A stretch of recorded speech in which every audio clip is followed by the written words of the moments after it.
ಸದ್ಯ ಇಷ್ಟೆಲ್ಲ ಬೆಳವಣಿಗೆಗಳ ನಡುವೆ ಆಪರೇಷನ್ ಕಾಂಗ್ರೆಸ್ಗೆ ಡಿಸಿಎಂ ತೋರಿಸ್ತಾ ಇರುವ ಇಂಟ್ರೆಸ್ಟ್ ಸಿಎಂ ತೋರಿಸ್ದಂಗೆ ಕಾಣಿಸ್ತಾ ಇಲ್ಲ. ಬಿಲ್ಕುಲ್ ಒಪ್ತಾ ಇಲ್ವಂತೆ.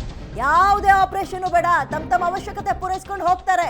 ಶೆಟ್ಟರ್ ಎಫೆಕ್ಟ್. ಬಿಜೆಪಿ ಅಸಮಾಧಾನಿತರಿಗೆ ಕಾಂಗ್ರೆಸ್ ಗೇಟ್ ಬಂದ್ ಆಯ್ತಾ?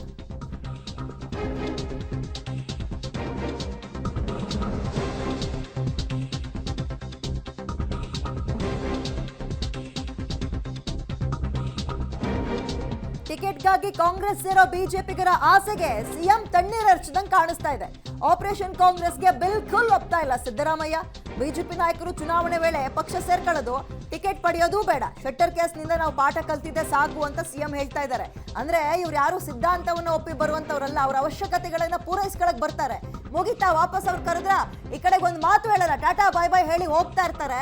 ಶೆಟ್ಟರ್ ಅವ್ರ ಕೇಸ್ ಎಲ್ಲ ಇದನ್ನ ನಾವು ಅನುಭವಿಸಿದ್ವಿ, ಬೇಡವೇ ಬೇಡ ಈ ಆಪರೇಷನ್, ಈ ಸಹವಾಸವೇ ಬೇಡ ಅಂತ ಸಿದ್ದರಾಮಯ್ಯ ಅವ್ರು ಹೇಳ್ತಾ ಇದ್ದಾರಂತೆ. ಬಟ್ ಆರಂಭದ ದಿನದಿಂದಲೂ ಡಿ ಕೆ ಶಿವಕುಮಾರ್ ಅವರ ಬಾಯಲ್ಲಿ ನೋಡ್ತಾ ಇರಿ ಇನ್ ಸ್ವಲ್ಪ ದಿನ ಎಷ್ಟು ಜನ ಬರ್ತಾರೆ ಬಿಜೆಪಿಯಿಂದ, ಎಷ್ಟು ಜನ ಬರ್ತಾರೆ JDS ನಿಂದ ಅಂತ ಇದ್ರು. ಸದ್ಯಕ್ಕೆ ಗೇಟ್ ಕ್ಲೋಸ್ ಆದಂಗೆ ಕಾಣಿಸ್ತಾ ಇದೆ ಕಾಂಗ್ರೆಸ್ನಿಂದ.